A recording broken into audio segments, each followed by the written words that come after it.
It's a Get Foxy show. Today's guest, Michele Forsberg. Michele, thank you so much for taking the time to be with us today.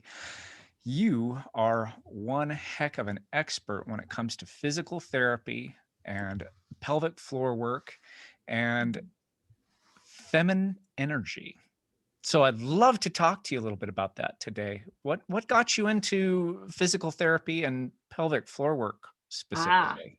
it's kind of a long journey. I was a dancer in my past life, and I went to performing arts school, and then I moved to Manhattan to pursue my dance career. And my life has just been this evolution of, following my instincts to move to the next level. So I got back from a gig on a cruise ship and started working out in a gym, and then I couldn't afford to renew my membership. And so somebody said, hey, you can teach aerobics and get your membership for free. So I went down the fitness path. And then, that turned into personal training. And then I worked for a woman who had a personal training company. And she said, you would be a really great physical therapist. And I was just like, I'm a dancer. I'm a, creative person. I didn't do well in science in school and physics and chemistry. And, but I actually excelled in that. I found that, once you learn that you really want to do something, you can go ahead and excel in that. So I ended up going back to school for physical therapy. And so as I was working with my clients, I had a physical therapy and personal training practice in New York City, where I would go to people's homes. And some of my clients were diagnosed with cancer. And so I needed to learn how to do some more palliative work and gentle work than, exercise and stuff like that. So I started getting into craniosacral work. And that just kind of led me down the path of holistic, kind of looking at the whole picture. And I just love that work. And so it was just kind of a journey from there of continuing my, continuing education and such. I love craniosacral therapy. That's something I also practice as well. Uh-huh. And it's just so gentle and yet can have such a profound effect on releasing restrictions in the body. It's such good stuff. Yes, very much so. So when it comes to the pelvic floor work, first I guess we should probably define what does that mean, pelvic Right. floor and pelvic work, pelvic therapy. Right. So one thing I want to clarify is that I do say that I'm a pelvic specialist and I'm a pelvic therapist, but I really look at the whole body. So I've been to and I've talked to other physical therapists that specialize in pelvic floor, but they don't have the they don't have the cranial training. They don't have the whole body outlook. And so that's really more what my specialty is. And so I started to specialize more in people that have visceral adhesions in their pelvic floor and their abdomen, and like women that have had infertility, blocked fallopian tubes, chronic digestive issues like SIBO, or people with Crohn's disease and small bowel obstruction, kind of things like that.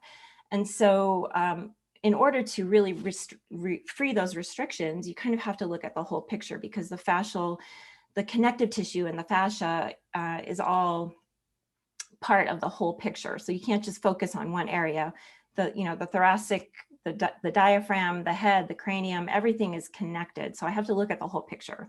So I'm just kind of clarifying on that. But to answer your question, pelvic floor work is specifically looking at the structure and the function of the pelvic floor and helping people that have bladder dysfunction, infertility, bowel issues, conditions like that. So we're looking at the muscles and the organs of the pelvic region, so to speak. And so muscular weakness, or, that kind of thing. Does that make sense? Yes, Okay. that makes sense to me. This is something that seems to be fairly common in women, especially. I mean, I've seen it in women after childbirth. I know my wife has had some issues with that as well. My mother, I believe, has had some issues. I mean, it seems more common than what people really think it is. Is that the case? Totally the case, very much so, especially after childbirth. I think it's like, and especially as we get older, those pelvic issues can become worse. So you may not know that you have something going on. Like, you brush it off as like, oh, I'm just leaking a little when I run to the bathroom, but if you don't address it, that can cascade into a whole host of other deeper issues like organ prolapse and things like that. So yes, it's very, very common, and women tend to not seek care and help for themselves because I think honestly, we're out there trying to take care of everybody else and be super mom and super, wife and, super entrepreneur, that we're not taking care of our bodies and we're not seeking the help for it. And there's also a shame factor, right? So lots of stigma around, not addressing those issues. And how do you go about helping your patients deal with those kinds of issues? With the shame and all of that. Yes, with the shame, with the stigma, how do we Right. address that? Yeah, well, so it's very interesting when I'm in a session with someone and you're working on the pelvic floor, becomes very intimate. And so a lot of feelings come up around the topic and, they start, there may be some emotional uh, trauma or something that comes up to the surface, and they start crying and they start sharing the way that they feel about it. And so I help them with breathing techniques and just kind of talking through it. But one of the things that I did because of this situation is that I developed a program, a FeminEnergy program, that helps women to really connect with their feelings around the matter. So it's a comprehensive journey of learning about their alignment and their bodies and how their bodies work, but also the mindset that needs to change in order to have lasting changes with the body, right? So you can't separate body and mind. And so when women come to me, often I've had women come to me for intensive work, like they've come to me for 20 hours in a week, and I really get to know them in those sessions. And they have really great results. But in order for them to have the lasting results, the changes, so that those things don't come back, they need to learn more how their bodies function and why this is happening, and how they can, like, little tools that they can incorporate into their daily life, into their daily practice, so that they're not feeling bad about themselves. Because that sense of disconnect. So when women have these issues, they become disconnected below the belt. A lot of times, that's one of the main complaints that I hear from my patients, is that I don't feel like this body belongs to me anymore. It's been through trauma, or it hurts too much, and then you start to ignore it, and it gets into this succession of events that you're just ignoring yourself. You're not taking care of yourself. You're ignoring your body. You're starting to feel bad about yourself, and then that impacts your relationships with your husband or your partner or your life, your career. You just don't feel, your light goes dim, and so to speak, right? You just kind of start playing it small. And so I feel like women need so much more than what I can do in a one-to-one session, if that makes sense. You bet. I Yeah. hear you fully 100%. I see this a lot in my own clinic, where women are so disconnected from their own bodies. Mhm. And I liken it to, uh, this is the analogy I use with my patients. I say, okay, this is like going into your home and having your TV up at full volume, Mhm. turned to nothing but static. That's the problem. Right. And when you first encounter the problem, yeah, it'll annoy the crap out of you. But then you start getting used to it, and eventually you just start tuning it out. And pretty soon you don't even notice it anymore, until you have your friend come over to your house and they're like, why is your TV so jacked up? Why is it so messed up in here? And then you become aware of it again. And that's what our job is as Mhm. healthcare practitioners, is helping our patients tune back in to their body so that then they can take care of the problem. So you can go, okay, oh yeah, my TV is jacked up. Well, let's see what I can do about that. Right. And I that's love that really fun. analogy. That's great. So what does one do to help first off prevent pelvic floor issues? Is there anything we can do Mhm. to prevent those things from happening? Well, so pelvic floor issues there's such a broad scope of things that you can, I mean, if you're talking about bladder issues, there are lots of dietary bladder irritants that could be causing the bladder to be overactive, like dairy and caffeine, all the things we love, like alcohol, caffeine, dairy products, tomato products, things like that, right? Not doing just in cases. So, when you're going on a trip and you're like, I'm going to use the bathroom just in case, that's training the bladder to empty when it's not full. So that can really mess with the pelvic floor and the bladder and all that stuff. Um, Movement, moving the pelvis. One of the things that I love to do, because I was a dancer, I love teaching women how to move their pelvis, because I think a lot of times, especially when we've been disconnected down below, we have a hard time actually moving our hips. So just kind of dancing and having fun and getting some movement into there, or yoga, or stretching, that kind of thing.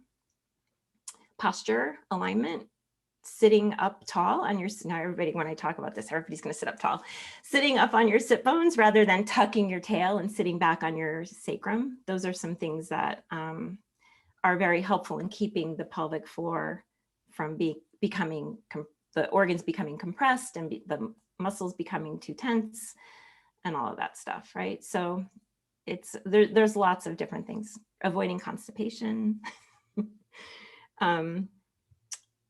What else?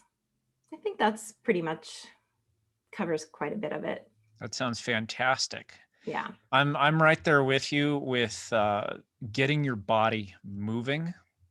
In Chinese medicine, we say where there's no flow, there tends to be pain. And Right. so if you can get that body flowing and moving, then there's less issues there. Where the other analogy is energy follows intention, or where the Mm. mind goes, the chi flows. And so if we can start bringing our mind and our attention back to those areas, then we start seeing more circulation in those areas.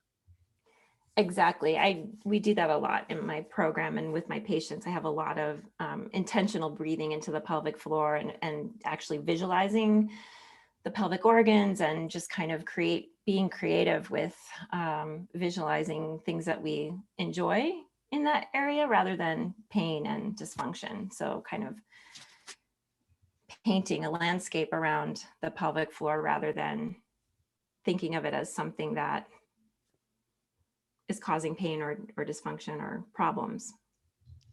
What does that mean specifically, breathing into the pelvic floor?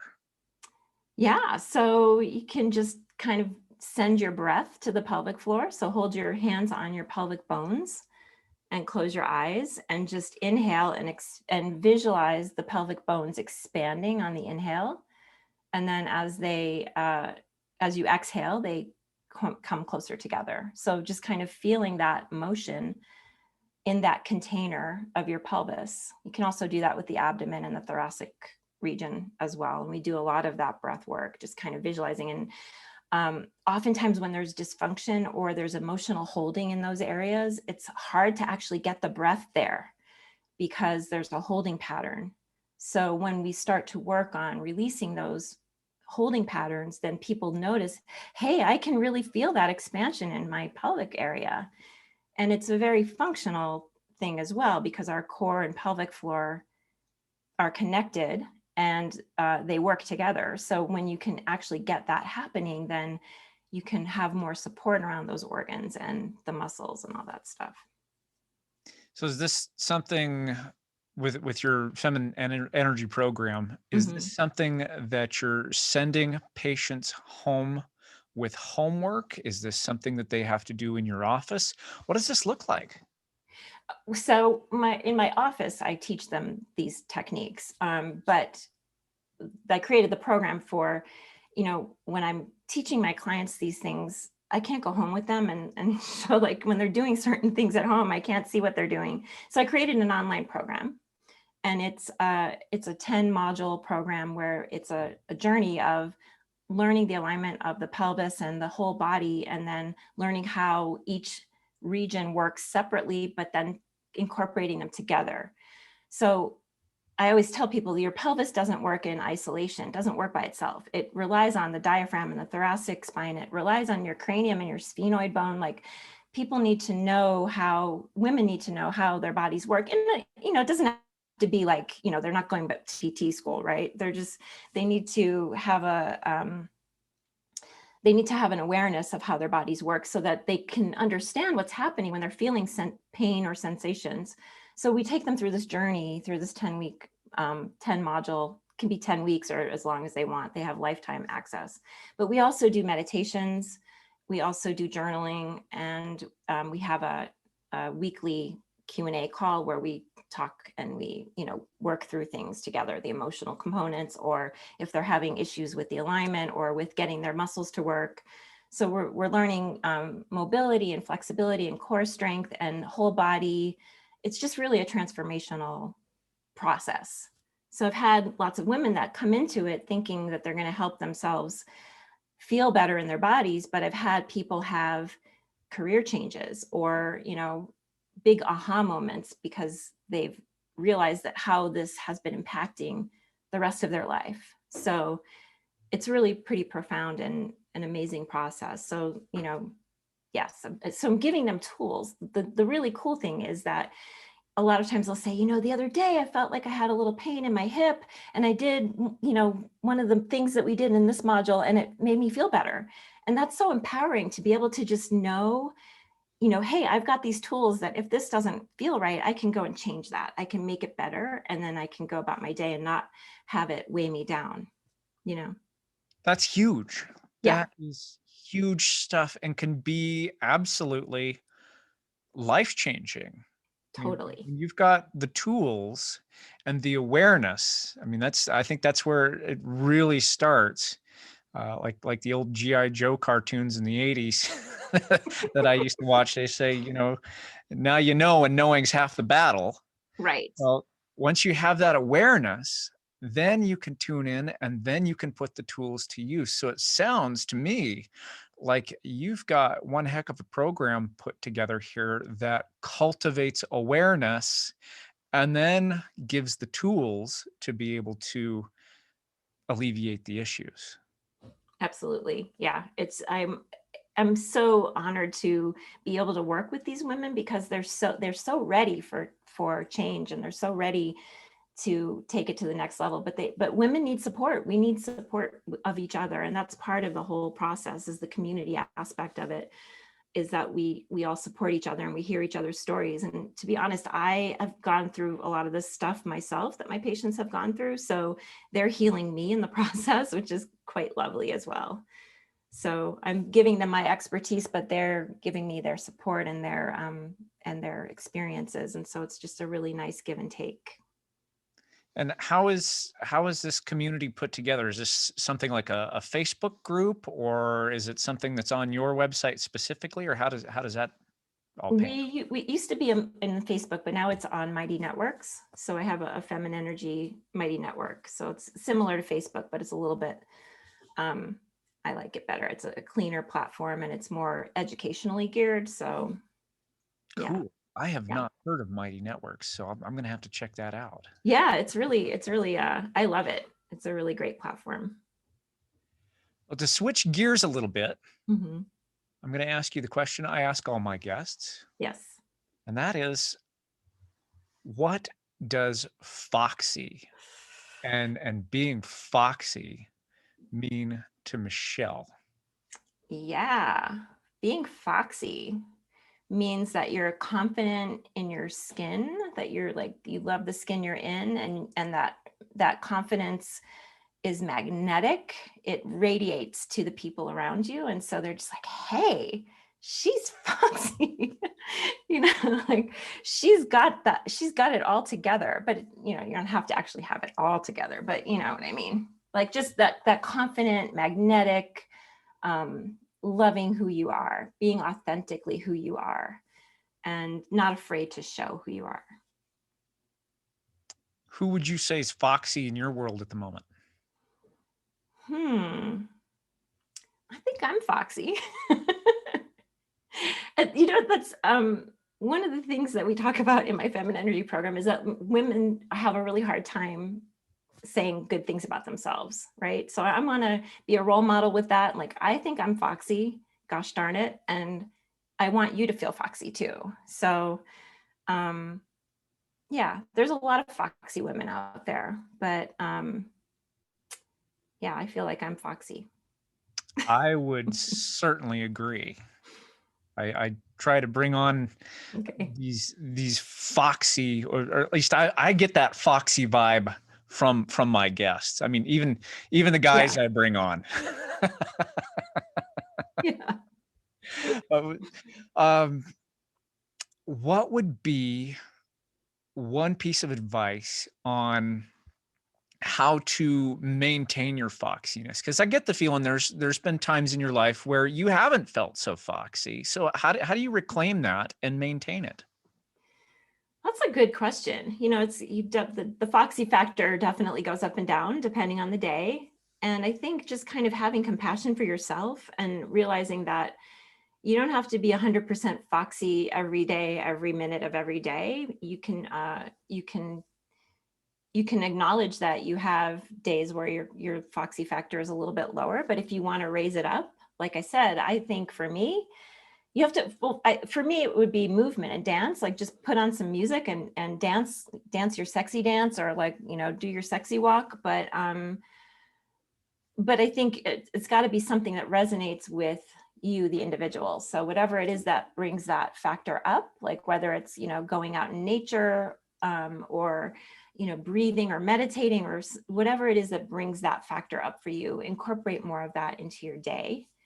Or at least like 5 minutes, give yourself 5 minutes and just, breathe into your pelvic floor, or, meditate or dance or do something that's going to make you feel connected to your body. Because I think that's the key is connecting to your body and being whole. I get the feeling that you've seen some pretty amazing transformations in your program. Would you be willing to share one of those stories? Yeah, I think, like I said, I had one woman that came to me who she did the program because she wanted to get pregnant. And so she felt like it would be a good time for her to really get to know about her pelvic floor and about childbirth and all that stuff.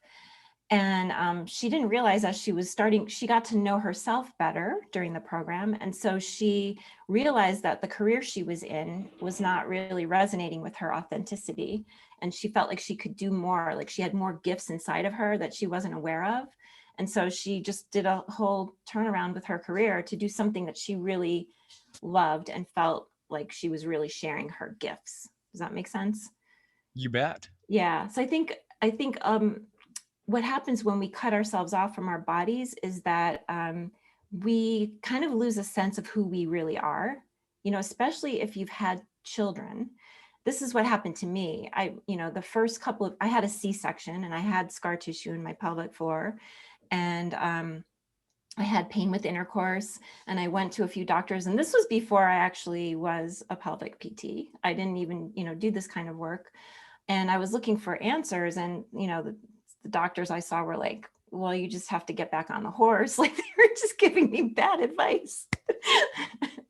And so I threw myself into my daughter, and everything was about her, because I was raised with this whole philosophy of like, your kids come first.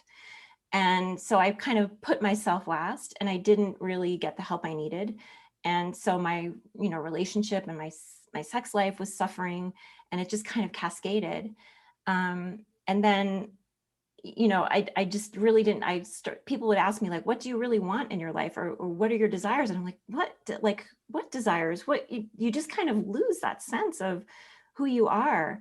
And so when you wake that area up again and you start to, your libido gets improved and, there's more blood flow to the pelvic area, things start to happen and you start to realize, hey, there's more to life than just, my role as a mom. I love my daughter. Don't get me wrong. Like, I love being a mom, but that's not only who I am. There's so much more to me than when I had, before I had her. Right. And so I forgot about who that was. And so this journey, takes people into who they really are and what they really want. And so it's pretty profound, I think, for women to feel that change. That's huge. Yeah. That is absolutely huge. And that's such a deep subject. I get the feeling we could probably talk on that for quite a Oh, while. totally. How can people find more out about you, your program, and your work if they want to know more? Sure. So they can go to FeminEnergy.net. That is my FeminEnergy program website. I also have a practice in Longmont, Colorado. So if anyone's local, it's called Align PT. So it's alignpt.com. And then my Instagram handle is femin.energy. So FEMIN.energy. So those are the 3 best ways to get in touch with me. And you can also, once you're in the FeminEnergy website, you can find out about the free community. So if women wanted to join the free community, they can join, and we have all kinds of educational things and speakers, experts, and moon ceremonies, and all kinds of womanly goodness. Excellent. Yeah. Excellent. I will make sure to have links to those spots on the internet there, um, your website, and if I can find the link, I will get the link to your free community on the show notes as well, and Awesome. we'll make that happen. Okay, great. Excellent. Our time is just about up here, Michele. So I'm going to ask you one last question. That is, what would be the one piece of advice that you would give women to help them keep their pelvic floors healthy? The one piece of advice I would say, I think every woman should have a pelvic floor session, at least one session, just to kind of, if they haven't done it before, I think they should do that, because it's something that we all could benefit from. And yeah, that would be the one piece of advice, Okay. besides the other ones that I gave earlier. But yeah. And you've piqued my curiosity. So I'm going to ask one more quick question. And Yeah. what would that look like? What would that look like? Uh-huh. So it would entail just an evaluation of what is going on structurally, externally, and then with permission of the patient, doing internal vaginal release or rectal release, depending on what's going on, and just kind of feeling how the musculature feels, if it's too tight or if it's weak, or, and then doing some releases of that tissue that is too tight. And in my experience, a lot of people think they have weak pelvic floor muscles, but it's really, a lot of them are restricted, and so they can't activate those muscles.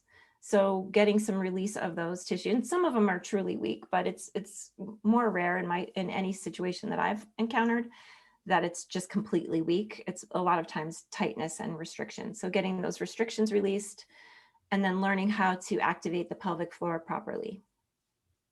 And that right there is empowering. Yes. Literally, you're bringing power back to that area. Yes. So that's big stuff. Yeah. Michele, thank you so much. This has been very educational, and I appreciate you and honor you for doing this great work and great service for the women on our planet. Thank you for having me. I really appreciate it, and I'm honored to be here.